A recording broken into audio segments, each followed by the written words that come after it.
So before jumping into this, I'm letting you guys know this episode went really long, so I'm cutting it into multiple parts that should release over the next 2 weeks just to break up both the editing process and to make the episodes not excruciatingly long. So this is part 1 of probably 3 of Kingdom Hearts Part 3.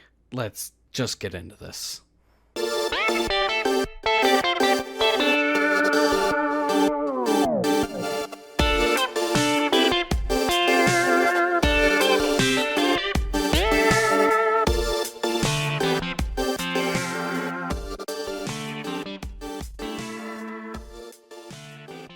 Welcome back to the Bad Gamecast. This is Jake. I'm Jason, I guess. And I don't know, do I have to be? Can I not? Well, we made it this far. You might as well see this one out to the end, man. This time we suffered through Kingdom Hearts 3. Surprisingly released in 2019. Developed and published by Square Enix, our favorite fucking developers. Other games that came out in 2019, we covered in Anthem. But here's a recent list for people listening to this, the year that it came out: Luigi's Mansion 3, Death Stranding, and Borderlands 3. Okay.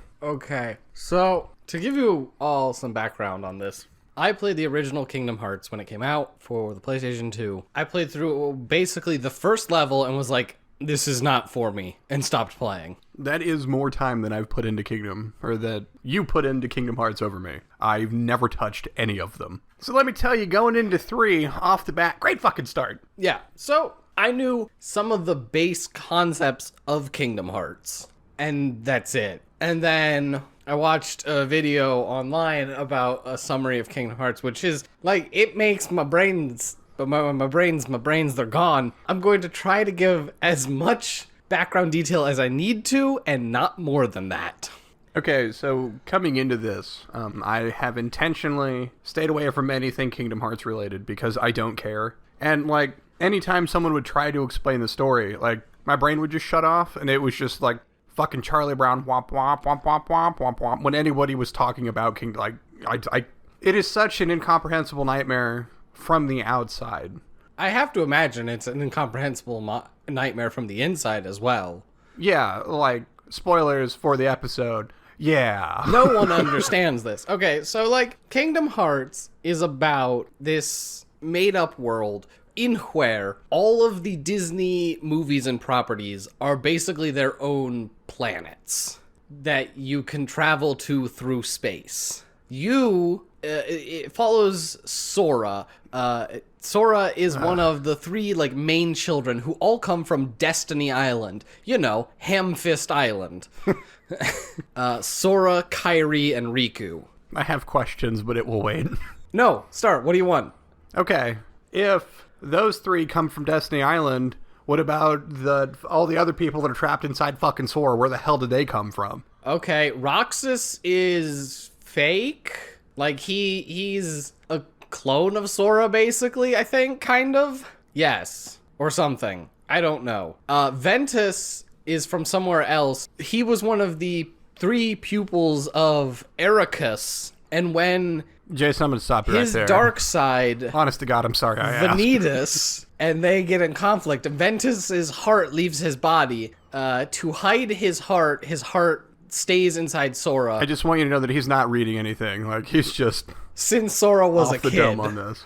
And his body was hidden in a castle by Aqua. No wonder you look so sad. You can't unlearn this. Yeah, I'm like, this has taken such a strain on my mind. I've stopped being able to speak words properly. If you're on stream and you just hear me, like, stutter through the same sentence 7 times, this is why. This game is why. It has broken my capacity for speech. I fucking get that. Okay, so, Right, so your main 3 characters, Sora's the mainest of the main characters. And in the first couple games, stuff happens. I don't know. You travel from Disney story to Disney story. You do Disney things. Lord knows. Pete from Goof Troop and Maleficent from Sleeping Beauty. Yep. Are like some of the main antagonists in the first game. Or Maleficent. Yeah. But it turns out they're being controlled by evil even bigger evil, which then at like towards the end of the first game, the reveal Organization 13, which is why I think the first game is probably the most well put together, because it doesn't lean into this super insane, weird anime Final Fantasy bullshit. But doesn't it? Because isn't Cloud and Sephiroth in the first one? Yes, which is great. Is it? They're their own characters. Oh, okay. Yeah, it's not like it's just Cloud from Final Fantasy. Which then, none of the Final Fantasy characters make it past the first game. Square specifically removed all Final Fantasy ties to Kingdom Hearts. Weird. Which seems like an odd decision. Well, yeah, it isn't like they don't have a deep well of characters that they could potentially pull from. Yeah, and I know people who talk about one of the cool parts of Kingdom Hearts 1 was, like, fighting Sephiroth. Yeah, like, I've seen that battle, and, like, that fight looks fun, because it looks, like, challenging, because, like, Sephiroth's supposed to be a pain in the ass. And so it seems weird to me that they would be like, wait, we have to divide these two franchises, instead of having this one, like, Kingdom Hearts as a weird crossover franchise that sits in Nebulous World, because it already kind of does. Yeah. I guess, and for 3, it very much feels this way, but haven't played the others. In terms of 3, it feels like they wanted to do that because Final Fantasy is too mature for the audience of Kingdom Hearts. Okay. Kingdom Hearts is written for, like, 4-year-olds. No. Yes. You need someone with a short enough attention span that they don't care to understand what's going on. I understand what you're saying. And yeah, like the general tone is fucking Baby's Day Out. Yeah. But written for? No. It's a hot fucking mess. All right, so Kingdom Hearts 3 picks up where Sora attempted to become a Keyblade Master in like 2 or in Birth by Sleep or 360 bazillion over 2 days or The Secret Code of Shredder, whatever their games are called. Sora tried to become a Keyblade Master by taking the Mark of Mastery exam, which is not really an exam. It's just more like, hey, do some good stuff, and then we'll decide if you're worth being a Keyblade Master. Sure. In his attempt to complete the Mark of Mastery, he gets kidnapped by Xehanort. Xehanort attempts to basically force his heart into Sora, and Sora gets saved at the last minute, but it takes away all of Sora's power. You get straight, like, Metroid did. You get to start this new game with none of the powers you've unlocked in previous games. Okay.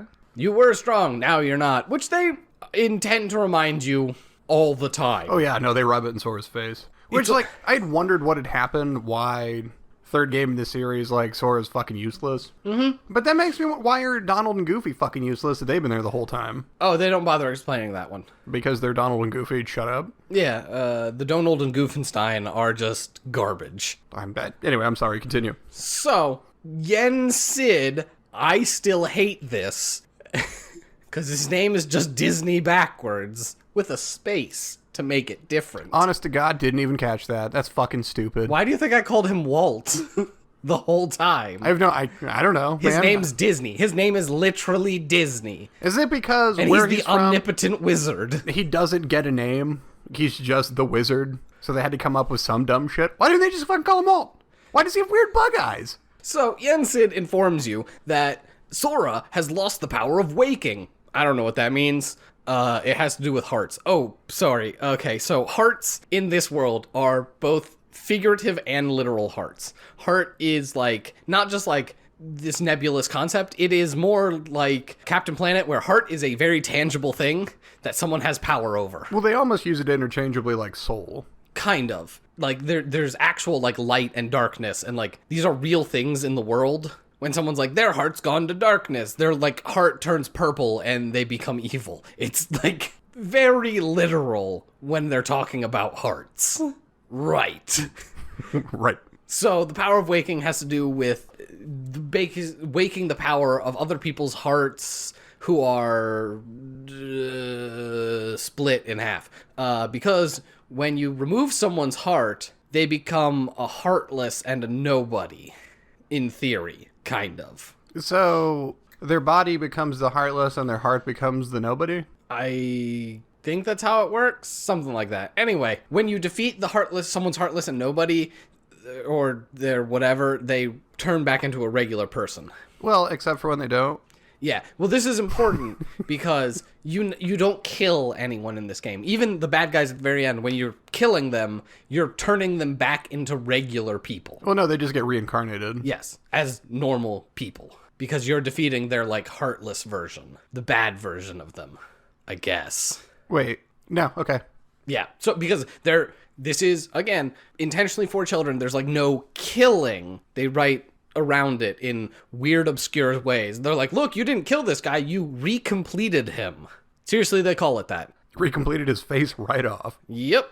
By beating him a bunch with a stick. With a big fucking metal stick. Until eventually he evaporates and he's totally not dead, guys. He'll be back. Which is weird because the bad guys, if they're bad and like they turn back into a regular person, which one person does this, is that they then they go back to being a bad guy. Can't they just, once they reincarnate, go right back to being a bad guy? Yeah. It basically gives them pseudo-immortality.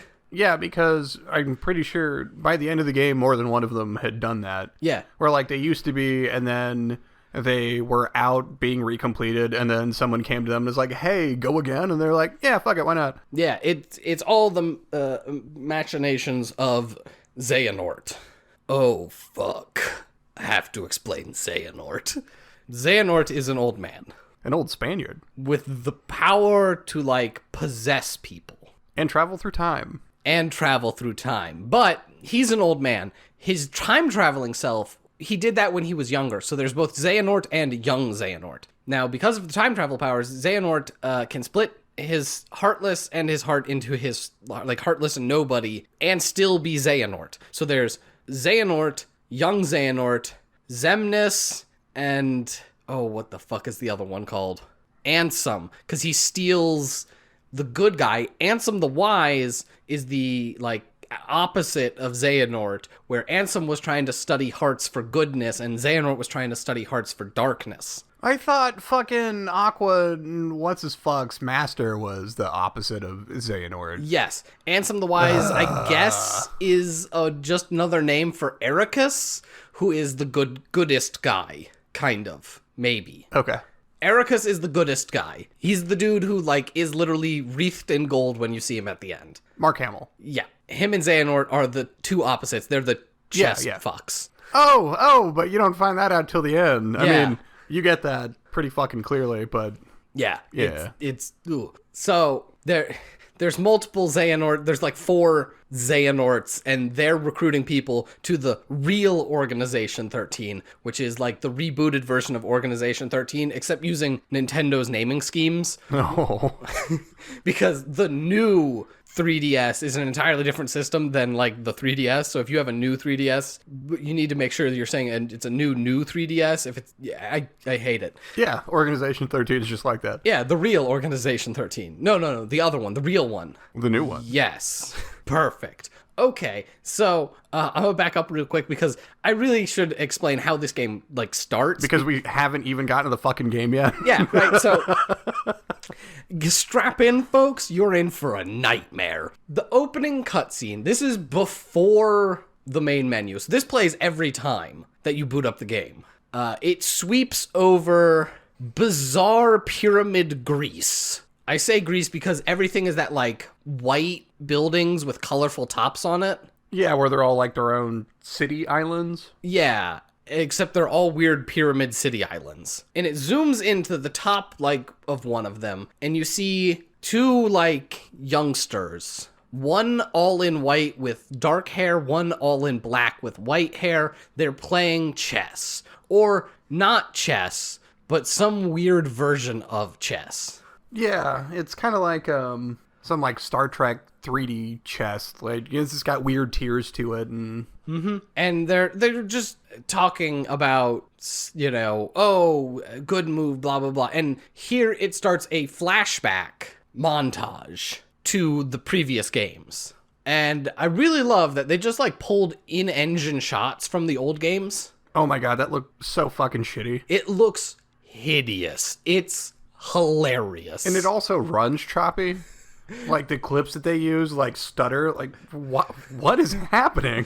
Right, so they just assemble this awful, monstrous flashback to be like, hey, remember some of these things that happen, as you get just flashes of Sora fighting other Xehanorts. All the Xehanorts. Infinite Xehanort. Gotta get them Nort. And something, they have terrible banter back and forth about, oh, I'm gonna win. Oh, don't count the power of light out so easily. Yeah. Yeah. So then you finally get to the main menu where it says, hey, here is there's a note in the corner that says before you stream. And I had to click on it because I was like, what? And they're like, hey, all of this is like intellectual property that you don't own. So if you're streaming this, you cannot record any of it or something else. And it's freaking weird Disney hyper lawyer bullshit. Yeah. Yeah, it is. It is such, I mean, it's not uncommon, unfortunately, that companies don't want you to stream or like record parts of their game or like their game entirely, which no one is for. But it's super weird that it's just like this opening cutscene. Well, it says that in the corner for like the whole thing. The whole game, they don't want you to stream or record. Oh, really? Yes. Fuck them. That's bullshit. Yeah, right? They're like, this is all our stuff. Yeah, which is weird because most companies don't mind that because it's literally free advertising Yeah, for but them. Disney. Yeah, they don't need it. It's weird. It's like that multi-billion-dollar company wants to use their lawyers to enforce everyone and everything. Fuck Disney! So... I was looking for the name of the place. It's Scala ad Calum. Yeah, right. It has a horribly dumb name. Yeah, what is it? It's like Stairway to Heaven, right? Something like that. Yeah, fuck them. So you start the game, and then up pops a message that actually goes into much more detail of, hey, you don't own any of this. Also, this first cutscene you're about to watch cannot be recorded or transmitted at all in any way. You're like, what the fuck? What is gonna happen here? It's another montage sequence. It's literally just like, here's a bunch of clips from the old games played over music. Yeah, why is there so many fucking montages in the goddamn beginning? Because this game came out 13 years after the last one. Right. Yeah, okay. Now, and I realize that, you know, having not played any of them, coming in fresh to the series of the third game, not a great start already, but they don't, like, all of the montage flashes aren't enough for me to pick up any bit of story. It's just random bam, bam, bam, bam. Character I've never seen, character I've never seen, character I've never seen. Or like shit that's happening that should probably be important over some fucking pop song. Cool. Yeah, if you don't have the relevant, like, knowledge base for this, it's just weird cutscenes that look bad because, again, they're all literal, like, video clips pulled from the old game. So they look hideous, and you're like, I don't know what's happening. Yeah, and it varies wildly in quality depending on what game it is. Yeah, like, because it's jarring. Despite the fact that the last main series game came out 13 years ago, they've been releasing all those terrible titles I mentioned earlier in between. Lord knows what those are about. So basically, About Tree Fitty. you get through that, and then you get to build your own Sora.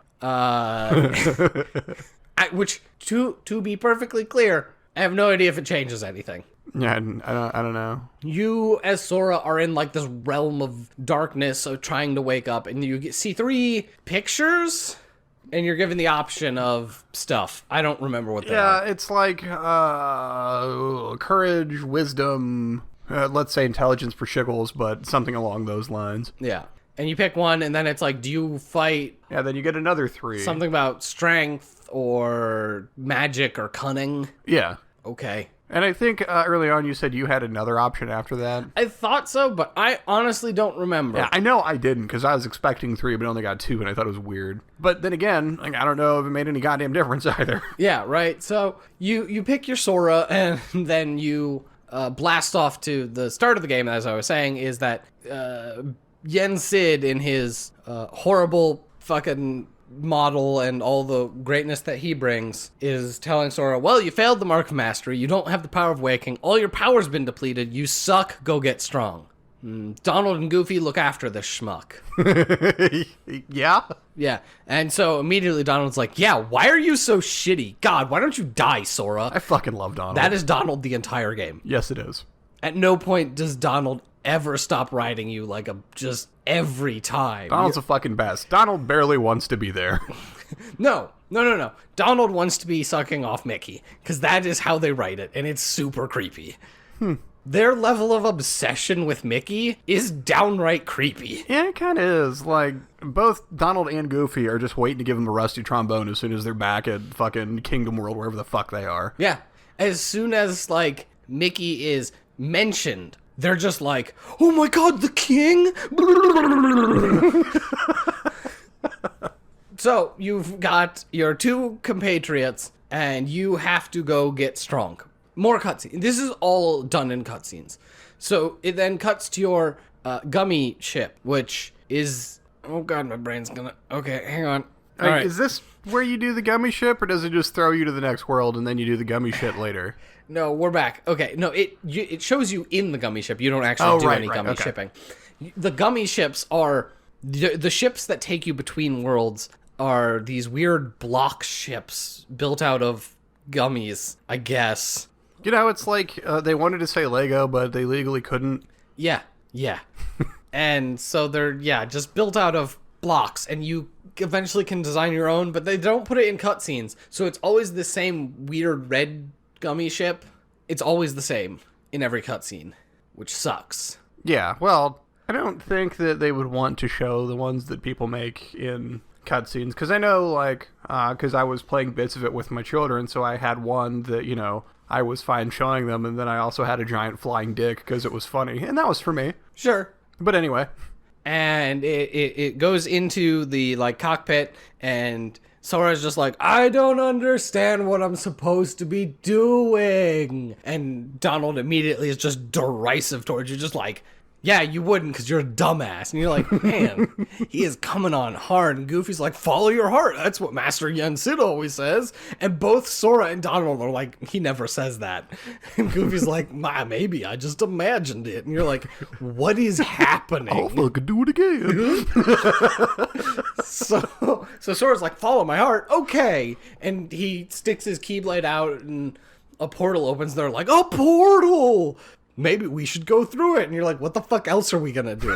Like, seriously? No one has any idea. And Sora just magically opened a portal in space and time.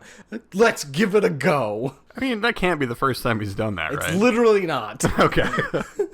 You fly through the portal and you end up, blump, in Greece, Olympus. Yep. I suppose. You're in Hercules world.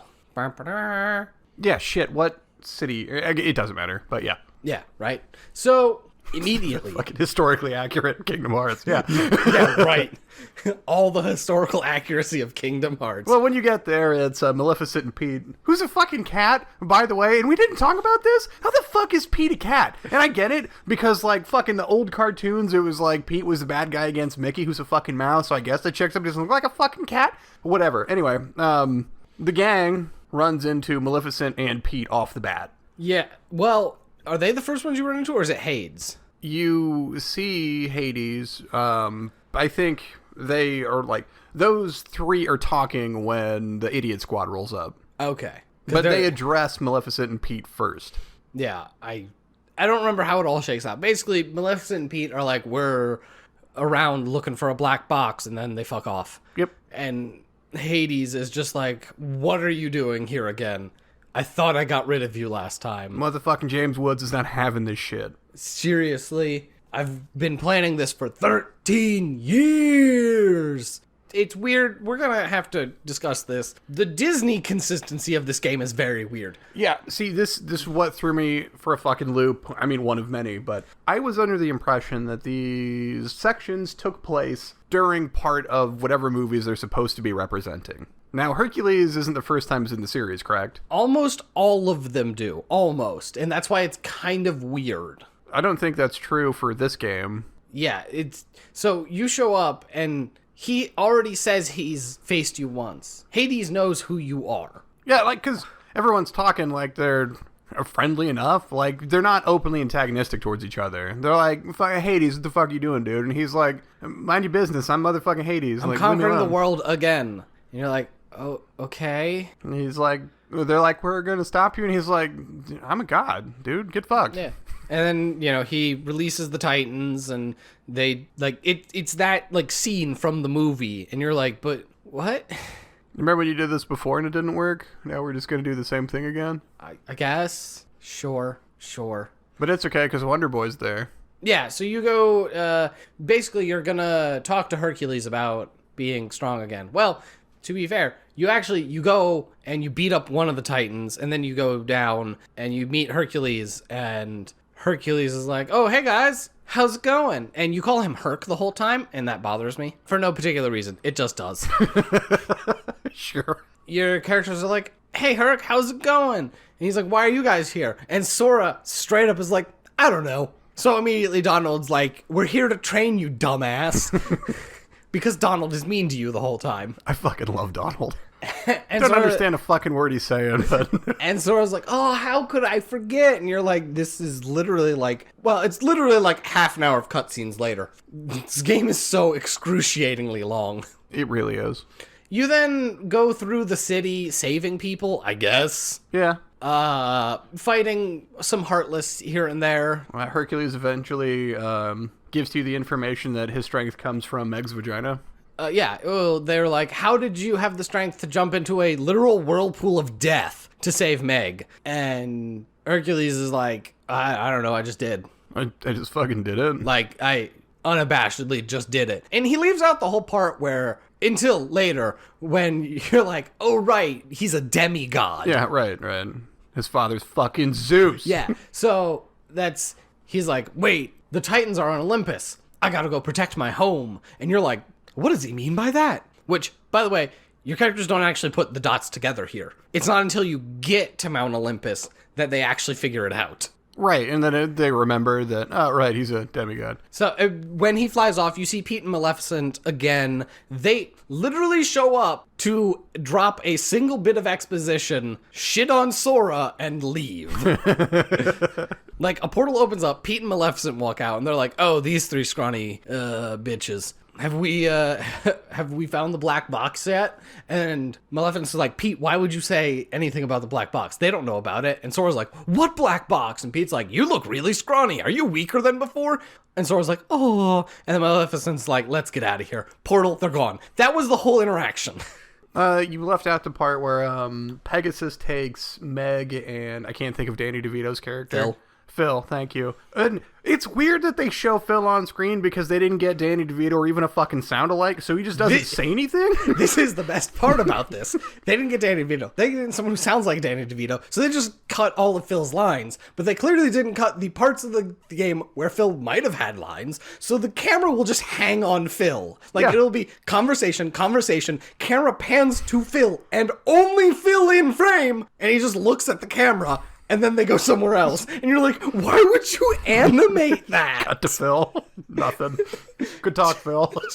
Every time, it's just like, yep, that's Phil. They don't say his name in the game. Not once. They don't, like, talk about him. He's just there. It's super weird. Because they couldn't, like, get Danny DeVito, I guess. And so it's just, oh, it's so bad. Why would you do it that way? Just cut him out of the game. Really? I mean, really? It would have flowed better. It still wouldn't have been good. The dialogue in this whole game is just stilted and weird. Yeah, anyway, off to Olympus. Yeah, so then you learn your, like, air walking ability and you shoot up a mountain. Right. And, yeah. You get to Olympus and Hercules is there and you catch up to him and you're like, Hercules, what did you mean you gotta protect your home? And he's like, Zeus is my dad. And he runs off and you're like, what? How does this never come up before? I don't understand. I mean, like, he's pretty fucking chill about it, you know? Yeah, I guess. So you go up Mount Olympus, and then... All I can think of is, my dad owns a dealership. You get to the top, Hades is there, Titans are there, you beat up the Titans, you break Zeus out of the giant cone of poop. Huh. I mean, I guess it's like molten rock or something? Yeah, and then it gets frozen. Yeah. So it's just rock, which holds Zeus for some reason. For some reason. Because as soon as he busts out, he just like flexes and lightning bolts shoot everywhere and everyone immediately loses. Yeah. And you're like, what? My dude. Was he just like in there taking a power nap? I guess. I mean, he's like talking shit the whole time, right? You won't win. Hades is like, fucking, dude, you're stacked in poop. And Zeus is like, I guess. So then Hades is like, whatever, I'll try again later. Hercules punches him really hard and he vanishes. Team Rocket's blasting off again out into space, right? Yep. Yeah. And that's that. Good guys win, yay! Yay! And you learned that Hercules believed in the power of his heart. Also, he's a god. Also, he's a god. You should really try that, Sora. Just be a god. It worked out way better for Hercules. Yeah. Oh yeah. And then it plays the same, like, Hercules is like, oh, but I choose Meg because, yeah. There's so much more of this game. Jake, we've only got, like, 8 more Disney Worlds, 17 more weird bullshit organization, 13 cutscenes, and then a whole mess of other stuff. Oh my god. Moving right along. Strap in, guys. This is going to be a long one. This is gonna be a nightmare.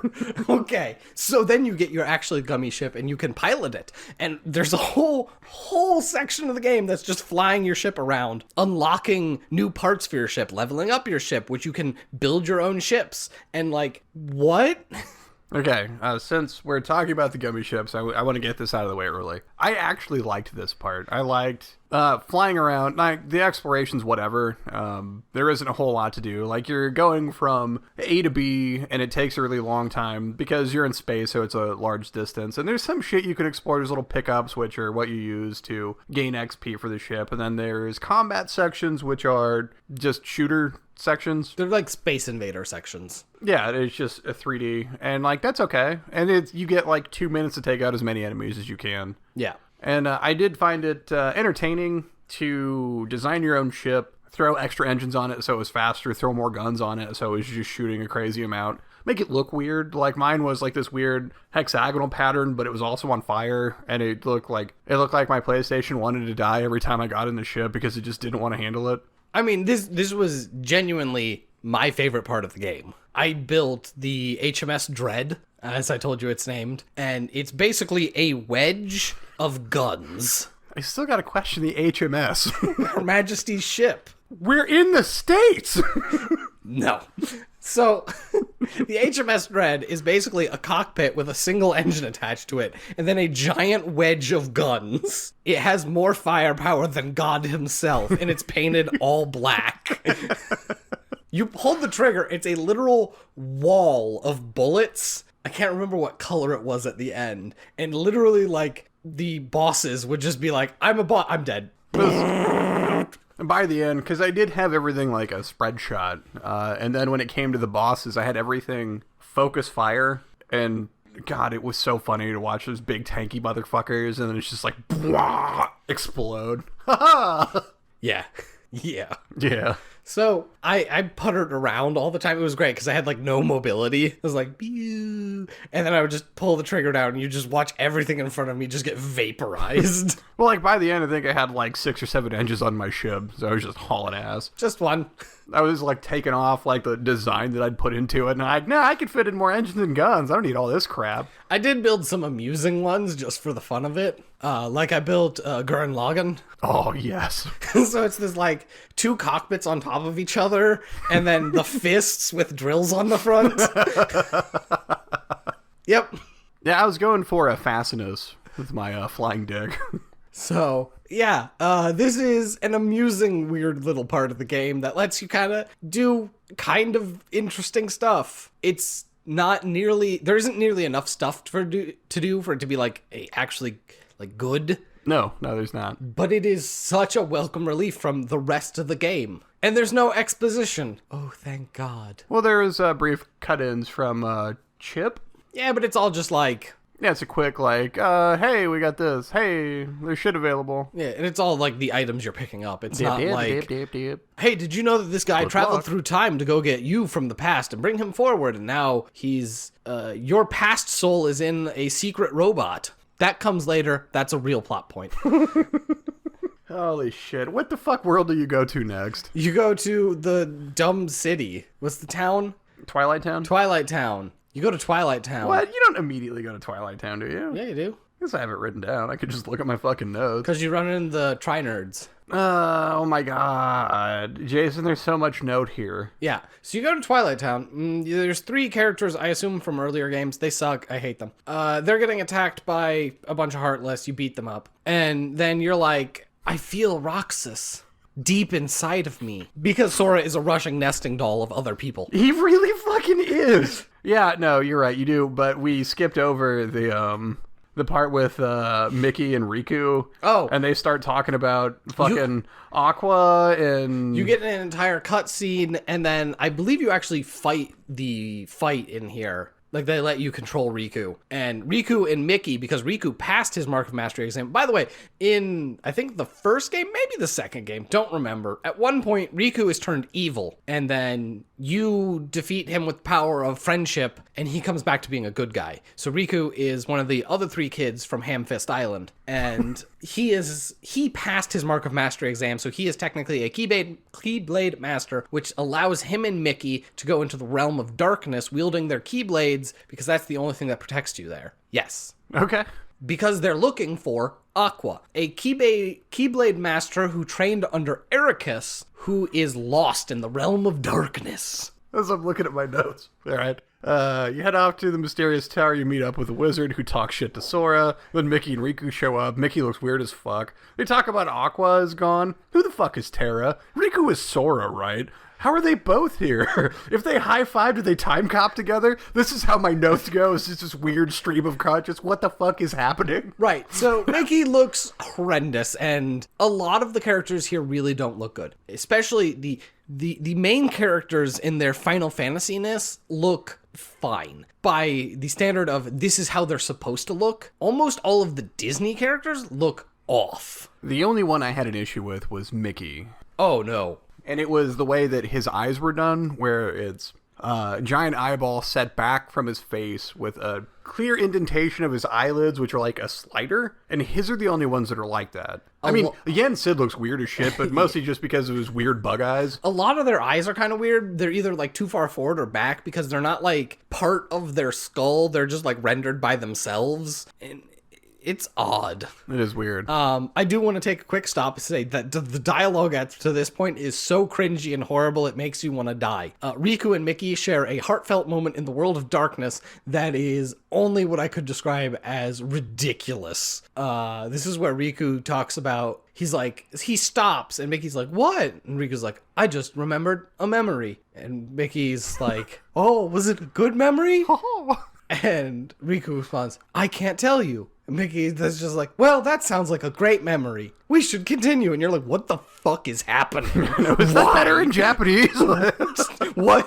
What is this? So that just happens. That happens to you, and you never get resolution on that. Why did they do this? It's so bad. Is that when he finds a Keyblade and just like some old discarded Keyblade and he says he's going to leave it there for the other me? Oh yeah, I mean that happens after. Oh my god. And you're just like, what are you doing? Why any of this? So, after that fun interlude, we were at Twilight Town. Why the fuck do you go to Twilight Town? You literally don't know. That's Sora's exact reasoning is, we haven't been here in a while. Yep. Sora cascades his way through this game with literally no ambition or direction and just kind of keeps falling forwards. Well, I assume it's because he sees dead people, they tell him where to go. Yeah, probably. Sora is incompetent and full of other people, and that's his whole goal. Oh, I was referring to his voice actor. I don't know what other shit Haley Joel Osment's been in. I don't know either. Anywho. I guess besides Kingdom Hearts. So, you go to Twilight Town, you meet up with 3 chuckle fucks, the pudgy one, the athletic one, and the girl. Yeah, Inky, Blinky, and Mo. Yeah. And you save them from some more Heartless. They're like, thanks, man. And you're like, I gotta find Wait, no, this is where the nobodies show up, right? Yeah, the Squigglies. Yeah.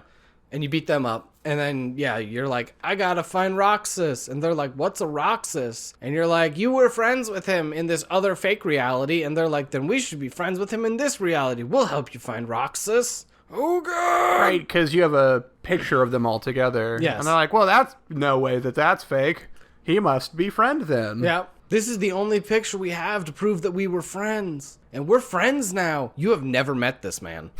Friends. What the fuck? So you go to the old mansion. It's abandoned and haunted. No one goes there. So you go to the old mansion. And oh, it's the haunted mansion. I didn't get that. On your way there, you stop in a forest and there's a mouse. Fuck you. I fucking...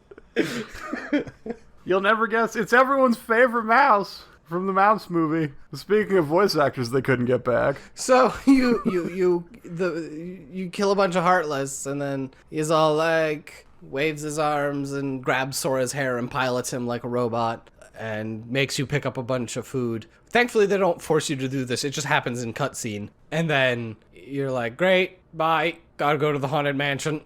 You go to the Haunted Mansion. You find a giant machine that's like full of data from the other universe, and you get a call from, oh, what the fuck is his name?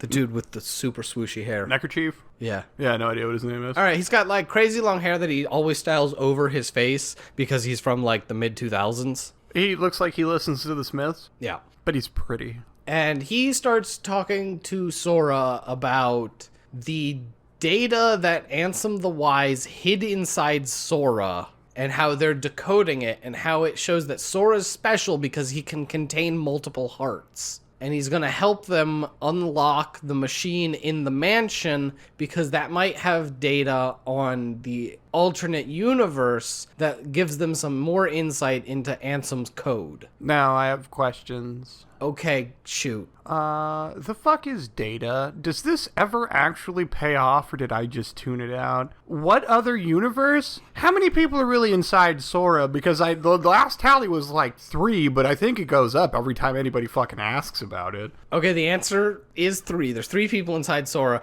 but there could be as many people as you want inside Sora at any time. When we talk about Data, we talk about, oh god! That feels right. When we talk about Data, slight aneurysm.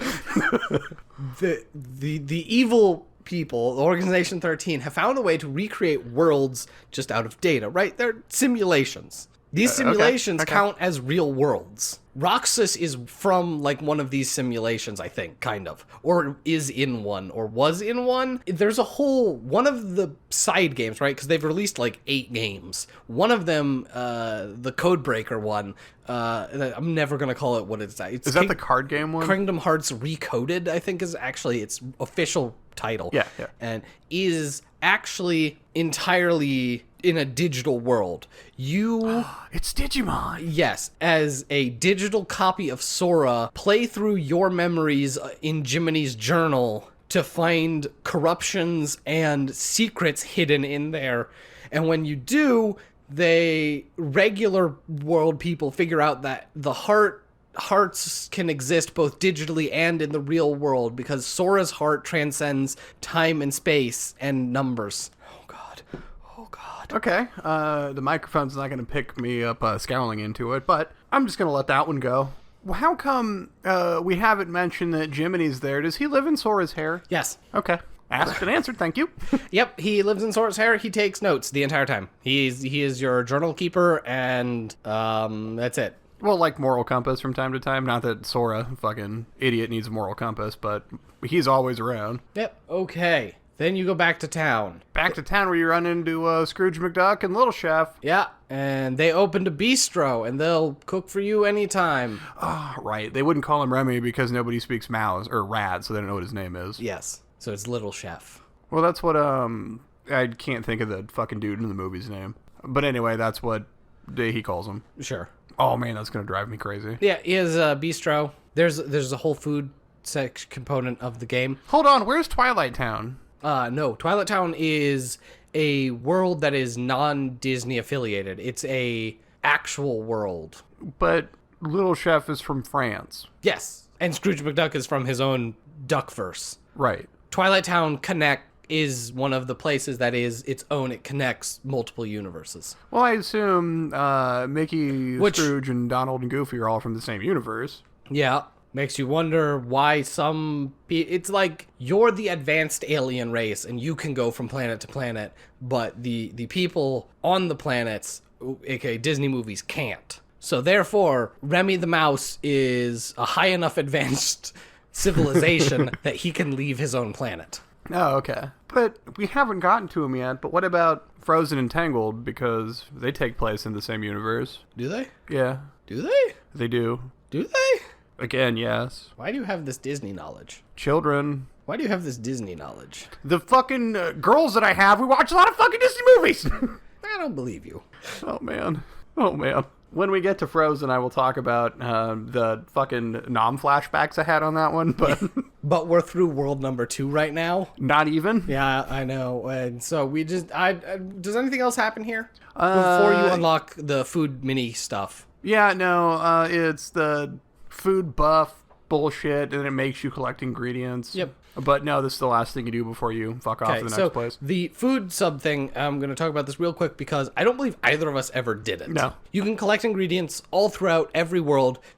And Donald and Goofenstein will fucking remind you, this looks like a great place to find some ingredients. Every time. Every time. You collect ingredients, and it's food ingredients. You collect butter and porcinis and fish and this and that, and like you can assemble these ingredients, send them off to Little Chef. He'll make food for you. Food is a temporary buff. You can set like whole meals which give you better bonuses, and I never touched them. I would, because it makes you make a dish as soon as you're done collecting for Little Chef. So I did, I finished out whatever ingredients that I had. I abhor temporary buffs in anything. I feel like it's a waste of my own time. Especially, and we can get to it at the end with the combat, I didn't feel that I needed any buffs at any point. And so I never bothered with it. I mean, that's a huge part of it, is that I don't hate most temporary buffs if they're relevant.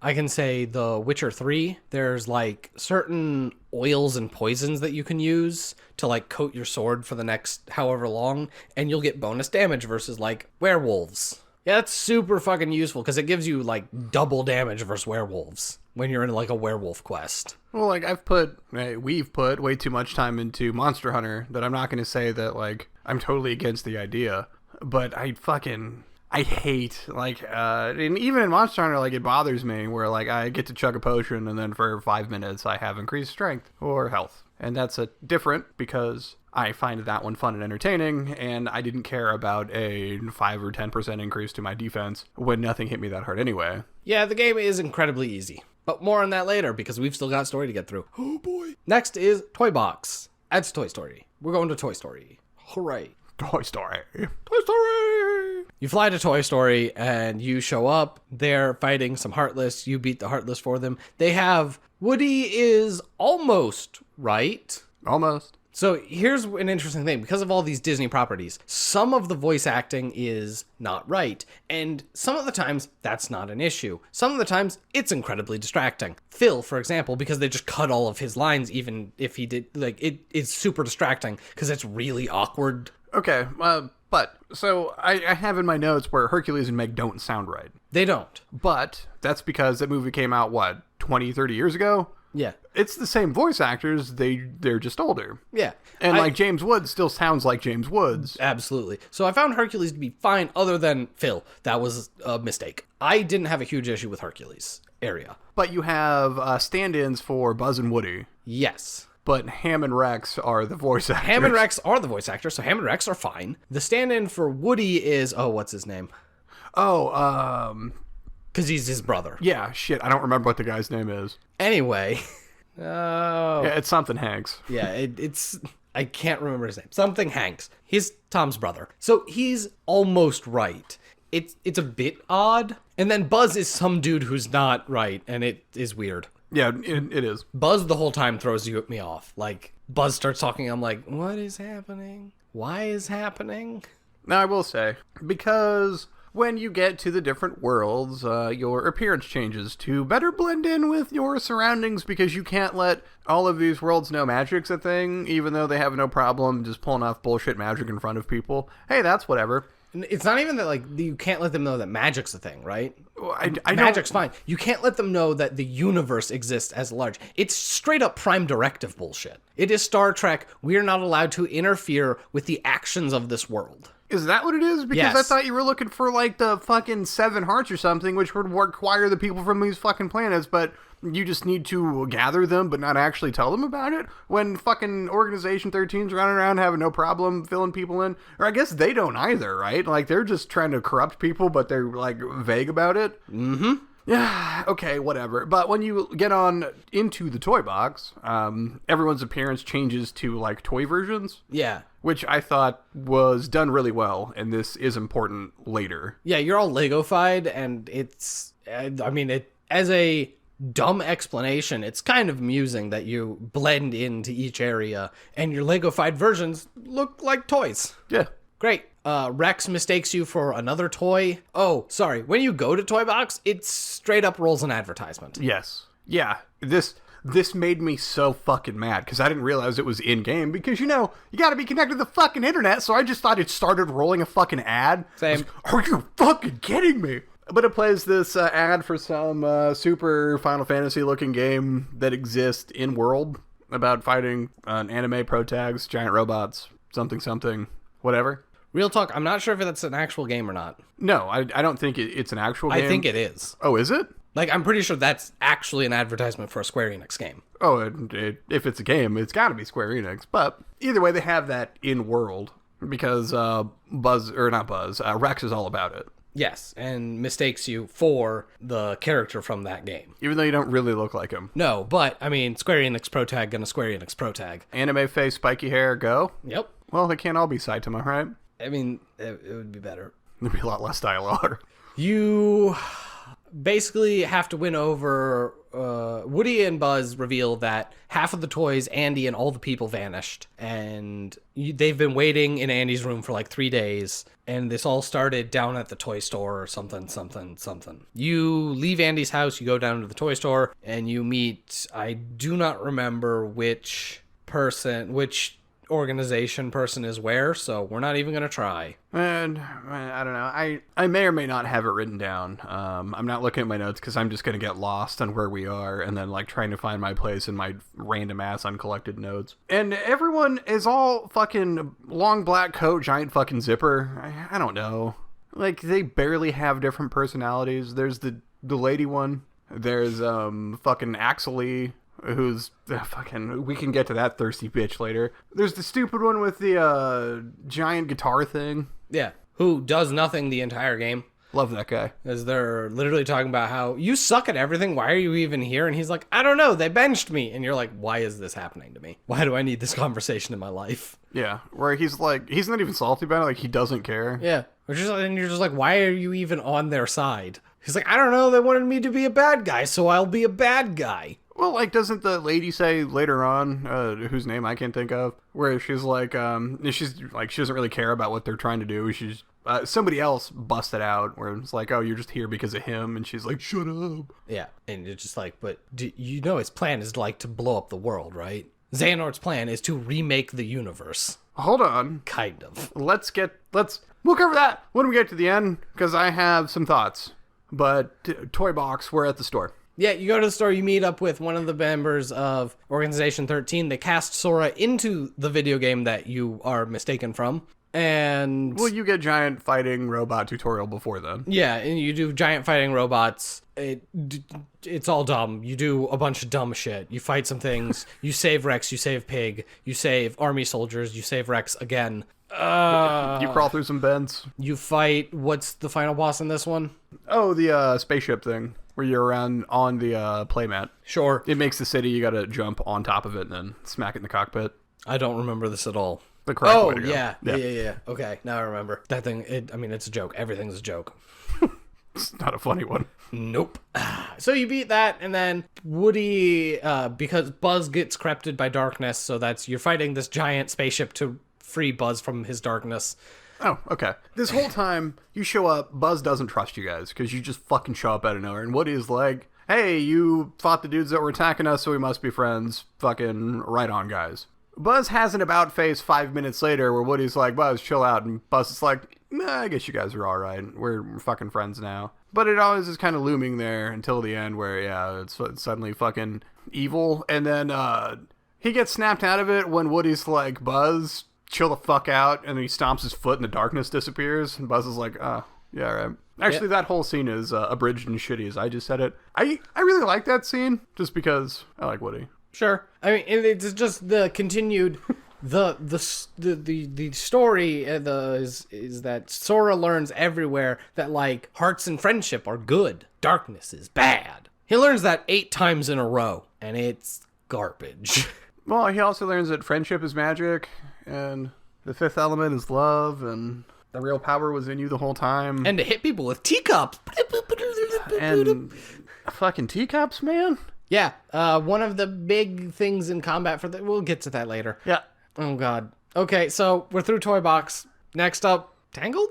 Sounds right, yeah. You go to Tangled. This is where you get some interesting stuff because it just plays parts of the movie. And for the newer ones, they just do that, where they just straight up play clips from the movie. We left out the surprise cactuar in Toy Box. Oh, yeah. Yeah, it's not important. Not dealing with that ish. So Tangled was my favorite one because Rapunzel cracked my shit up. Just her writing. Not any of the other characters here. Just Rapunzel was funny. Nope. This world had the dancing minigame. I'm out. Ooh, yeah, it did. Each place has its own gimmick. Toy Box has these mechs, and you do a whole mech fighting section. There's multiple mech fighting sections. In Tangled, you do the same thing you do everywhere. You show up, it's clips from Tangled, and then bad guy shows up and is like, I'm gonna threaten you. And you beat up more Heartless and more Squigglies. What are they called? Nobodies. And then you go do a weird mini game. In this case, you go to the town square and you perform a dance-off. Yeah. This one follows along with the movie. It's just that as Flynn is escaping from Max and the guards that are chasing him, he runs into a bunch of nobodies when Sora shows up with Donald and Gooby or whatever. And he's like, Sora tells him that he can run, they'll fight him. He runs off to the tower. Cue the whole movie thing where Rapunzel has him tangled up. They fuck off out of the tower. Only Sora, Donald, and Goofy show up to the tower right as they're coming down, and it's the first time she's ever been outside. And it cuts back and forth between her being jubilant at being outside and running around to incredibly depressed that her mom's going to be sad, and it just like cuts back and forth every 3 seconds, and God, that was fun. That worked for me. Oh man. And then at the end of the cutscene, she's like, everything sucks, and Sora's like, maybe it's not so bad, and she's like, who are you? Despite the fact that you've already met. No, because she's just fucking running around. You haven't met. You can't see the air quotes. Flynn says he has 3 accomplices that are gonna come with them. And then you're in, like, all of the cutscenes of her running around. See? And I thought that was hilarious, that they're standing there the whole time and she doesn't even notice them. And somehow, she's like, who the fuck are you? And Flynn's like, my 3 accomplices I said I had. That's these guys.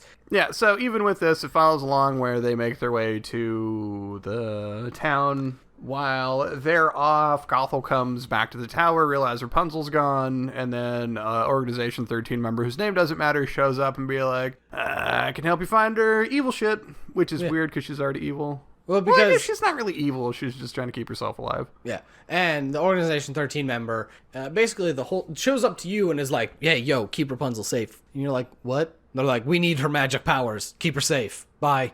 Okay. So you go to the town square, you do the dancing minigame, it's miserable. Dance. Rapunzel and Flynn are headed, like, back. They see the lanterns in the sky, and then Flynn gets beat up, put on a boat, and shoved into the ocean. And Rapunzel's like, what's going on? And the Organization 13 member's like, look at Flynn, he's leaving you, he hates you. And then... Was that when Gothel shows back up? That's when Gothel shows back up. Which is right out of the movie too, right? Yeah, and it's like, we have to go, get back to the tower. Why would you do this? You get nap-timed. I don't know, the Organization member just like, boop, puts Sora to sleep. Yeah. This happens a lot. Flynn shows back up, yeah. And his amnesia. My God, his amnesia gets brought up every 7 seconds. By the way, Sora has amnesia. He just forgets, like, everything. Honestly, I just thought he was stupid. Because, like, you know, I think about half of the Organization members are like, Sora! And he's like, who are you? And they're like, you wouldn't remember. Right, isn't that because at some point he was evil and I assume they wiped his mind? Something like that. Yeah. Well, he wasn't evil. An evil version of Kairi Naminé. Shut the fuck up. What are you even talking about? Anywho. Yeah, so his memory's all, like, jorbled, I guess. That's when Flynn and Max is the horse? Yeah. Max show up, and Donald and Goofy can't figure out how to wake Sora up, and Flynn's like, Max, lick his face. And that wakes Sora up, and you're like, man, Donald and Goofy suck. Neither of them wanted to lick his face. Neither of them could wake up someone who's sleeping as deeply as if you lick him, he wakes up. Have you ever been licked by a horse? Man, that checks out. Yeah, you ever been slapped? Do not think for a second that Donald would not have slapped Sora across the face. Yeah. Just been like, "Back, get up!" Wake up, bitch! But they couldn't figure that out. Instead, they were like, just, what if we say his name a lot? What if, like a sleeping infant, you just grabbed him by the shoulders and shook as hard as possible? Pile driver. Stone Cold Stunner? German suplex? RKO out of nowhere? Frog splash? Anyway, so Sora wakes up, and then a lot of you go back to Rapunzel's tower, where Off the top rope!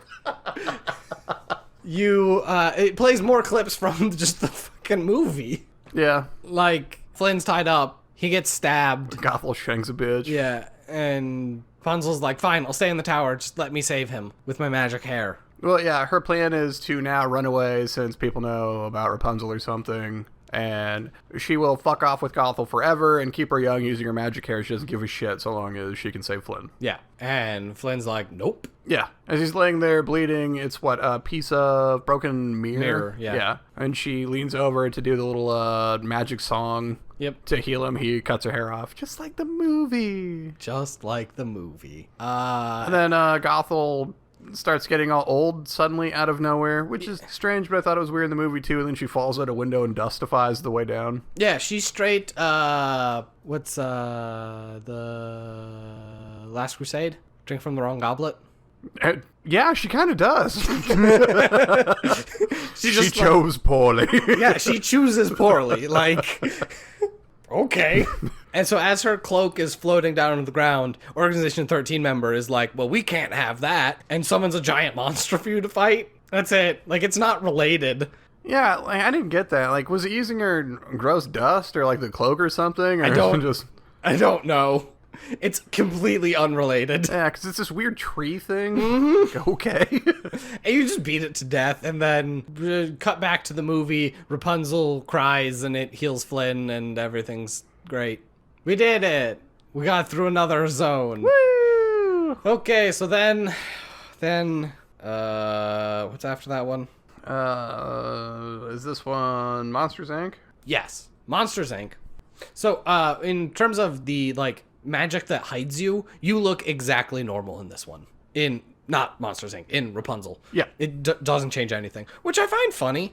Every time that nothing changes, and Donald and Goofy are there, and I'm like, I don't know, that 3-foot-tall talking duck seems a bit out of place. Yeah, right? And, like, that really fucking sticks out in, like, Pirates of the Goddamn Caribbean, but at least I can buy it in fucking Tangled where there's, Because like, of, like, magic and Max, shit. right? Yeah, fucking Max. Like, everyone's okay with a sentient horse. Sure, he doesn't talk, but hey, that's whatever. Yeah, so it's not that far of a leap, but by the way, Pirates of the Caribbean is one of these places, and there's a 3-foot-tall talking duck. Yeah, and that's just oh my god.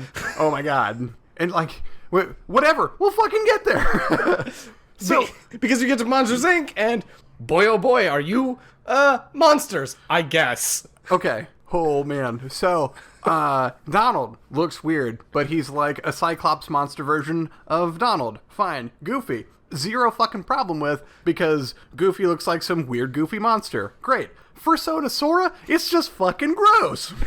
He looks like, yeah, that's basically it. He looks like Fursona fanfic of Kingdom Hearts. Mm-hmm. He's got a weird stubby tail, and, like, I don't know if it's supposed to be a horn or a hair that swooshes over his face. Well, it's like... Because it doesn't weird, move. like, furry kind of cat face, but it's like almost like a fish fin, like it looks hair, like a piece of coral. Yeah. And it's bad. And speaking of voice actors they didn't get, hey, Billy Crystal, John Goodman, Mike and Sully look awful. Yes, and this is like some of the characters just look really bad. Yeah, like even fucking Boo. Like, Boo does not look good. Yeah, Monsters Inc. as a whole just is off. It's all off. It's very bad. Boo is there, you show up, and they're like, we gotta get Boo home, and that's the whole thing. That's it. Like, your whole goal, the entire Monsters Inc. is to get Boo home. Yeah, Sully runs the company. Yeah, so, like, this is another one. This happens post Monsters Inc. Yes. Sully is already the CEO. They run on laugh power, and Randall was thrown through a door. But because they needed a villain, and they weren't going to create a villain, which I don't know why they couldn't. Yeah, because it isn't like they don't do that later.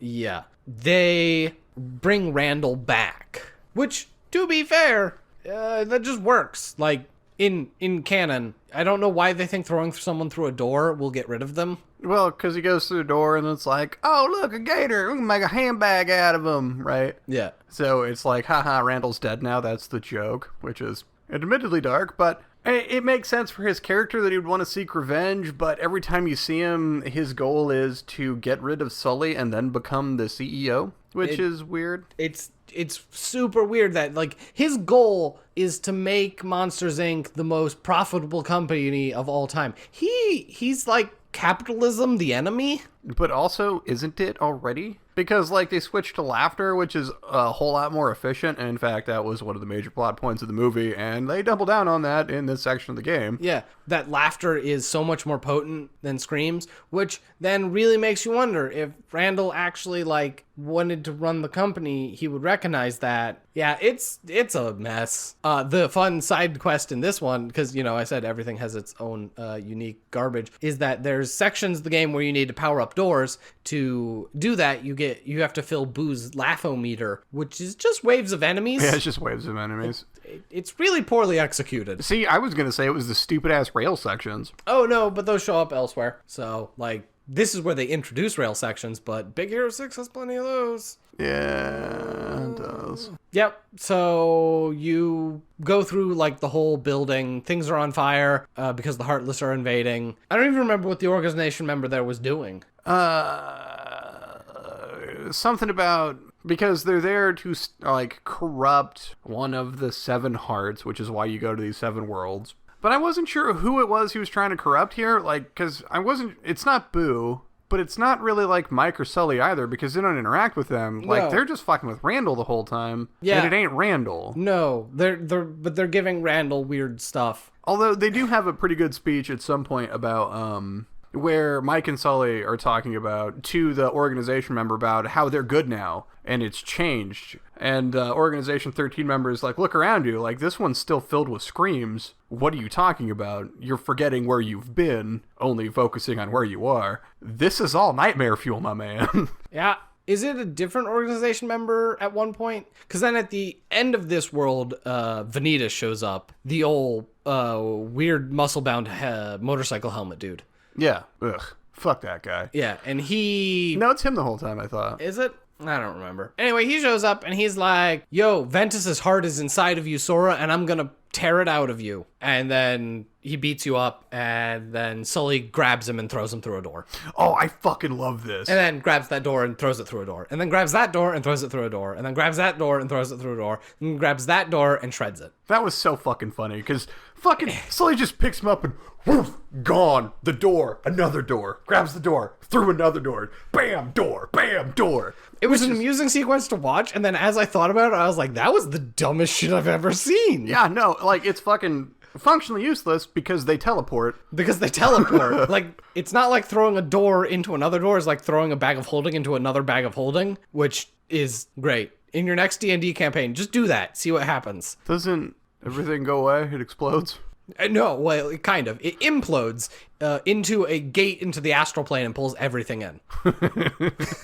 A one-way gate to the astral plane. Yeah. So just do that. Just see what happens. Just be done with it. You can suicide your bomb way you're with people if you really need to. In fact, if you know the spell gate, it's not even a suicide bomb. You just run up, do that to the enemy, and then just plane shift. I'm back, guys. Where's the enemy? They're not coming back. Bag of holding. Ultimate weapon. I mean, yeah, nukes your enemies, destroys liches. What can't they do? Nothing. Holds you shit. So that's where you're revealed that Ventus's heart is also inside Sora. Cool. Sora, the heart keeper. But then, yeah, Vanitas gets chucked, which is then additionally irrelevant because Organization 13 members can just teleport wherever they want all the time. Yeah. Like, you could throw him through a door. And I really wish that by the time Sully had finished throwing that last Thor, he had just re-teleported back into the area and was like, dude, what? I kind of wanted it, like, he's just standing behind him. Yeah, just like, This right here kind of showcases one of my issues with all of the characters in the game. Sora is repeatedly knocked out or just straight up pwned on, right? He's garbage. Yeah. And When like, you're not controlling him, he's garbage. Yeah, no, he's fucking useless. And I get that. And for the cutscenes to build tension, I guess you have to have that, but you don't show any of the Protect characters doing anything proactive either, like Sully does right here, where he just fucking yeets this bitch through a door. Every time one of the organization members shows up, they're like, fucking crazy magic time, and then they all fly off. But they never do that to them. Yeah. But then it's just like, you literally punch the shit out of them. So the Also, balance always felt weird to me there. Yeah, and the organization members, I don't know how any of their stuff works, because half the times they'll just like, I can summon a bunch of enemies and teleport and do all this stuff. And you're like, how is this even a challenge? You should be stomping us into the dirt right now. Yeah. Why don't you just teleport 5 of your members here and beat Sora to death? Yeah. I don't understand. Or it's like, oh, here's a wind, and you're 3 miles away now, which they do. Yeah. Like, fucking sudden, here's a goddamn ice labyrinth, have fun, fucker. What? Sometimes they decide to actively impede your progress, and other times they're like, Sora should beat us. Or sometimes you're like, hey, Sora, coma time. Nighty-night, bitch. Yeah. What? Cool. Why didn't you just throw him into that lake afterwards? Why didn't you just fucking throw him in Mount Goddamn Doom or whatever? Well, because they needed the 7 pieces of light to go with their 13 pieces of dark to form the Keyblade. That's gonna kill me. The Keyblade, because it's the key symbol. Not the Keyblade, because it's a key. It is also a key. It's actually 2 keys, and it unlocks Kingdom Hearts. Except that it's not a fucking blade. Why do they call it that? But it's the Keyblade, and I am now dead. All right. So, ghost time. And I think that's a good place to wrap up part 1. There's still way too much to go, and I hope you look forward to that next time.